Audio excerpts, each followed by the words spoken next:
All right, it is Michigan Football Report mailbag time, taking questions from our live YouTube show. As always, use hashtag Michigan to get live on the show. Here's what we're going to do, guys. I want to take a vibe of the crowd, vibe of the people, vibe of the Michigan fan base. Who are you rooting for in the other game? Michigan's going to face Georgia, or face TCU. Face Georgia national championship game, maybe. Face TCU, 4 o'clock Eastern. Game will be over by 7:30, 7:45. 20, 30, 40 minutes later, Georgia and Ohio State are going to kick off. Who are you rooting for? Assuming Michigan wins, this will be your opponent. Give me a G or an O. I don't know. I mean, I think Michigan has a better chance of winning the national title if it's Ohio State. They beat Ohio State 2 years in a row. They've got the upper hand in this rivalry than they do Georgia. But think about best case, worst case scenario. Let me just stick with me for a second here. Playing Georgia. Best case, you win. You got revenge on them. You beat the defending undefeated national championships. You are so undisputed, it's not even funny. Worst case, you lose to a team that would probably be favored over you by 7 points, 6 points, something like that. You made the national title game. Big jump up in a 2-year span. Think about Ohio State.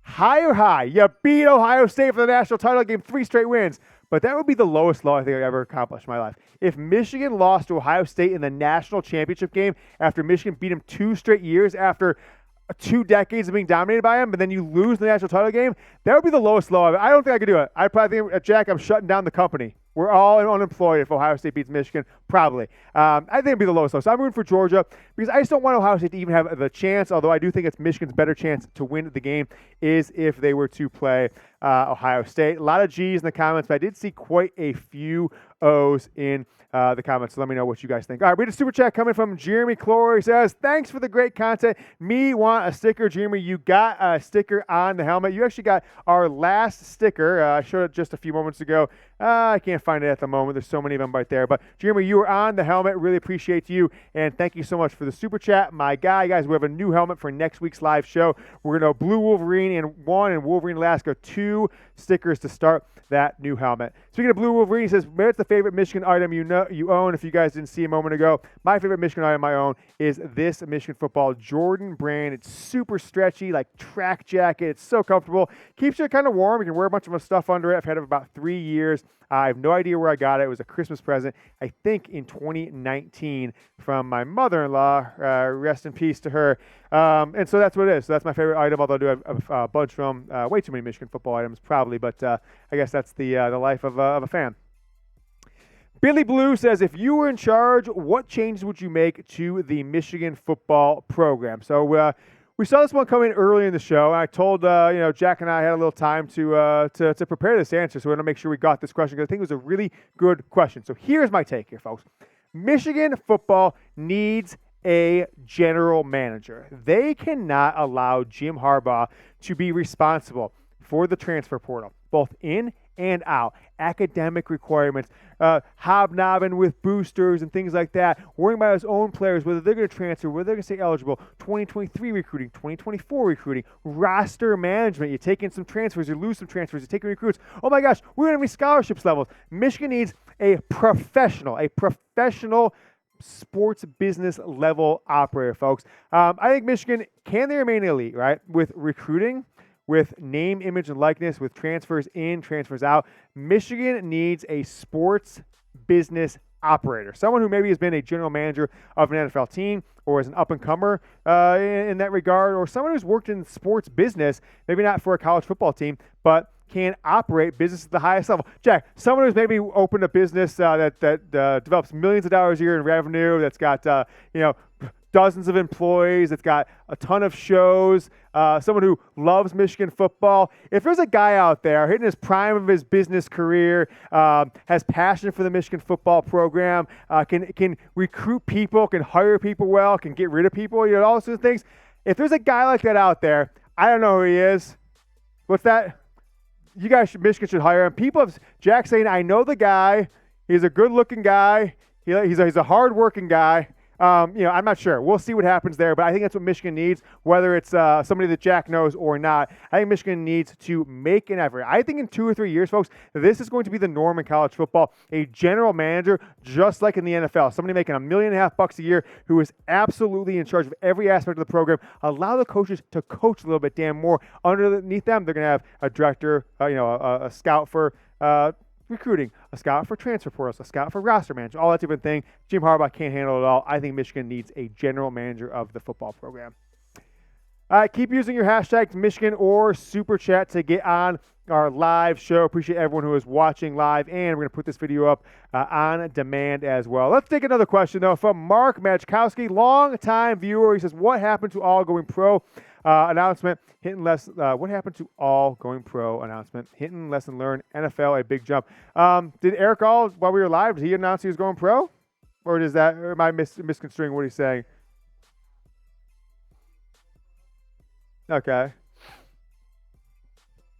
Okay, so that's, clearly last year was going to go pro. It was intense after 3 seasons at Michigan. Then he didn't get the vibe back. He's going to be a 4th-round pick, 5th-round pick. Jim Harbaugh talked about how it would be in the offense. But what's come out today is pretty intriguing, is that a lot of Michigan football fans, after the Cade McNamara interview early in the week and all the speculation around Erick All, how he kind of put out seemed like sour grapes on his final tweet about Michigan, is that All was salty about Michigan. Maybe Michigan wasn't going to let him play because of a medical issue or anything like that. I did see something where it just comes through 3 games. Erick All down to 3 finalists. Is that real? I'll have to check on that. But nevertheless, I don't know. There seems to be some sort of bad blood between him and Michigan right now.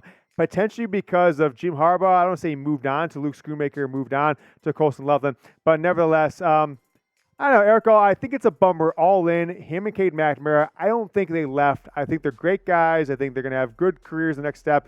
I didn't think they left with a little bit more grace, and it is what it is at this point. But Jim Harbaugh, Michigan football, I think they've got different things to worry about at this point, winning a national championship, winning the college football playoff against TCU. Speaking of Jim Harbaugh, check out these numbers, folks. Jim Harbaugh bet on himself. Got all kinds of bonuses in the 2021 season. Now he's getting more bonuses here again in the 2022 season. For winning the Big Ten East, Harbaugh got $500,000. For winning the Big Ten Coach of the Year last week, $50,000. Winning that big game against Purdue, folks, Jim Harbaugh, $1 million bonus, which then the next day made him another $500K against by getting in the college football playoff. So just in a span of 8 days, Jack, $2,050,000, right? $2.05 million, and he gets another $1 million bonus if he wins the national championship, folks. So Jim Harbaugh has made in the from the Ohio State game through the day after the Ohio State game, he made $2 million plus another $50,000 in bonuses. Gets another $1 million for winning the national championship, folks. I want to give you guys a bonus, and that is a 5,000 point bonus when you get started with today's sponsor, Fetch. Fetch is the free app for iPhone and Android. Let's let you scan receipts to earn points and turn those points into rewards. So you just pull up the Fetch app, you scan your receipts when you're exiting a store, you hook up your Amazon account, you hook up your email address. It's just one touch to connect your Amazon account. Type in your email address password. They scan for your receipts at Uber, DoorDash, you buy something off Nike, you will get points in the Fetch app. And if you're shopping at Target, Walmart, anywhere, local mom and pop stores, scan the receipts, get points with Fetch. Then you can turn those points into gift cards, right? You get 5,000 bonus points when you download the free app for Android or iPhone. Chatsports.com/Fetch. Jack, if you get the chance, toss that in the live chat here, and it'll be down in the comments and description. 5,000 bonus points. The Fetch app. Scan your receipts. Hook up your Amazon account. And you get 5,000 bonus points when you sign up and use promo code CHAT and scan your first receipt. That's equivalent, folks, to a $5 gift card. You accumulate points for every purchase you get. Trust me, I've been addicted to this Fetch app. I'm scanning receipts. I'm walking into stores sometimes, throwing the receipt. Hey, can I grab that receipt? I'm scanning the app, getting points. I redeemed over $60 in Fetch reward cards since I've become a user of the app. Just snap your receipts, get reward points, and turn those reward points into gift cards. Get 5,000 free bonus points. It's chatsports.com/Fetch. Get the Fetch app for iPhone or Android. It is free. Chatsports.com/Fetch. Wolverine, Alaska, my guy, my super chat palooza. Is that another $10? Is that another 10? Oh gosh, so another 10, Jack, for Wolverine, Alaska. Wolverine, you've got 3 stickers on the new helmet right at the front, along with Blue Wolverine. What game looks most exciting next year? Beating Ohio State again, or beating Iowa at the Big Ten championship game? Now, why is that an interesting question? Because Cade McNamara, of course, will be the quarterback of the Iowa Hawkeyes. A little bit of bad blood right now for some people. It's still going to be Michigan for me. I wish Cade would have went out and just said, if you guys saw about an hour ago, he basically said, I said, I try to put the word out through back channels, some parents of former players that know Cade. Just tell him to put out a tweet that he'll always love Michigan. He wishes JJ the best. He still has, playing. He still has abilities in him. He's going to go try and get some playing time elsewhere because Michigan's not the spot for him anymore because JJ McCarthy's doing so great. He'll always be a Michigan Wolverine. Go blue. He's pulling for you. All that good stuff. But he chose not to. I don't think he's taking shots at Michigan, but it hasn't been necessarily graceful. So I'm going to say Ohio State always. But, beating Iowa next year, I don't know, it might be more exciting like the Penn State game. Maybe. I don't know. We'll see. So thank you so much for $10 chat from one of our MVPs, right? He's got to be up there right behind John Blaze, who I haven't seen today. So over in Alaska, one of our top couple super chatters during this college football national championship run. I want to ask you guys this question as Michigan is now, we're about 3 weeks away, folks, just over 3 weeks from Michigan playing TCU. Donovan Edwards, how many yards will he have against TCU on the ground rushing? 125 is the over-under that I have set. Give me a O for over or a U for under. I'm going to take a couple questions here on the live show. Mark Machkowski says Michigan going all blue or all white, depending. I'm not sure what that's to, but Michigan will have the home uniforms in the I'm not sure if he meant the first game or the national championship game, but the way it shakes out, folks, is Michigan will wear either all blues or their traditional blue uniforms, yellow pants, maize pants. They are the home team. And then in the national championship game, if it's Georgia's the home team. Michigan will wear something white. If it's Ohio State, Michigan will be the home team, and they can wear whatever uniform they want. A lot of people coming in with over. Brandon, Jerry, Zach, Jeremy again. Jeremy, thank you so much for the super chat. D-Lo K says, D-Lo K is God, says, oh, he's just loving it. Saw a question coming in from Becky in chat. Thank you guys so much for watching. And then Carl Cordell, I like this one. Go Blue, Bosa, F, Ohio. My guy, Carl, really appreciate you joining the show. So give me an O, give me a U in the comments and the live chat.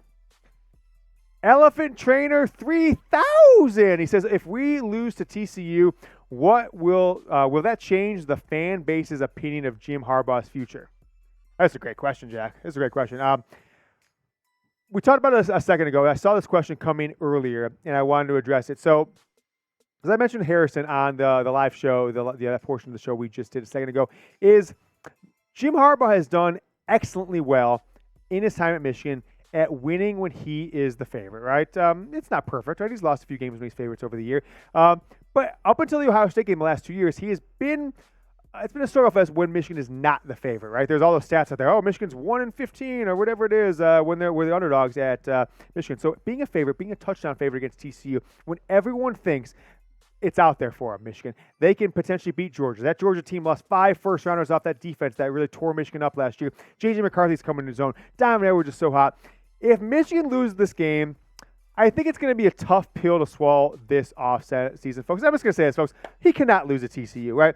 I can handle a loss in the national championship game, not expecting it, but it would be so disappointing, especially with Ohio State out there, especially with the Buckeyes sit there with an opportunity right afterwards to win and then go and play TCU in the national championship game. I mean, just think how much of a gut punch that would be if Ohio State won the national championship and they didn't even have to go through Michigan. That might even be worse than beating Michigan. I'm not even sure there. So Harbaugh just cannot lose this game. Whatever it takes, you got to win this game. It is no questions asked. You've got a month to prepare, 4 weeks to prepare.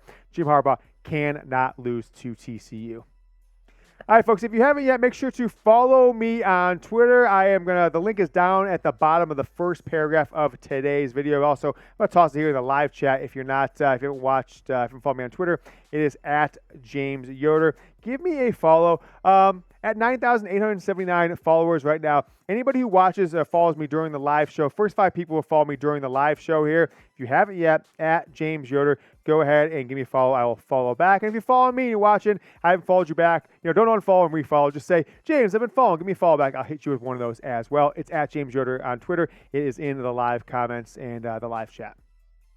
Becky and Chad, longtime viewers, the Michigan football royal couple says the expansion of the playoff kill off some of the bowl games or does it affect the rivalry games or both? With the playoff going to 12 games, I had a few just like wild conversations and thoughts in this past week. Number one being, I hope the Big Ten keeps divisions. Why do I hope that? Well, think of the scenario where Michigan and Ohio State continue to be dominant programs, let's say even more so than USC, UCLA, Penn State, and it's something like this, like this year, right? 2 11-0 teams, or last year, 2 10-1 teams. How fun is it going to be? Not very fun at all for me if they play each other the next week. Not going to be very fun at all. And then if you think about this too, won't it be kind of a weird disadvantage/advantage? Like the first game might not even matter. The second game may matter more because you can get the bye if you win your conference title. That would be a terrible situation for Michigan and Ohio State to be in. And hell, what if you played again in the Big Ten championship game, and then you played maybe 2 games later in the quarterfinals or something like that, the semifinals. I don't want to see Michigan and Ohio State start playing each other back-to-back weeks, every year or two. I think that would be terrible. So I hope the Big Ten keeps divisions, at least my opinion. But you guys will decipher. But every year, I think there's going to be years where the games won't mean as much. Auburn, Alabama won't mean as much. Michigan, Ohio State might not mean as much. It'll probably mean more about seeding than it will be the rivalry factor. I think that's just the business that we're living in right now, and maybe it's unfortunate, but hopefully, Michigan gets a playoff game on a home campus or something like that, and we find the benefits of it in the near future. Cameron D. coming up with a question. My guy says, what reasons made Dante Moore choose Oregon, and won't Jayden Davis be considering the same reasons? Pretty interesting question there from Cameron. I think the decisions were maybe just one or two. Decision number one, I think Oregon made it very clear from the very beginning of what a name, image, likeness deal would look like for the starting quarterback at Oregon, and even a freshman quarterback at Oregon that Jim Harbaugh and Michigan just weren't in the position to do. Maybe a better position. Also, there's a lot of rumor and chit-chat about his parents getting relocation assistance through NIL or jobs. I don't know definitely about that sort of things, but that could be it. Jayden Davis is going to have to travel probably, just not just as far, but 4 or 5 states away. Dante Moore is going all the way across the country to Oregon. So some of those considerations may help, may hurt. I don't think Michigan would have got this far down with him, with a 2024 recruit who won't be on campus for at earliest 13 months from now, unless all those things are fleshed out, what he's looking for, what he needs to. So I think the answer is no. But if Michigan doesn't get him, oh boy, I think people are going to come back and say, look, Michigan's just never going to compete for a top quarterback ever again until they get their act together with name, image, and likeness.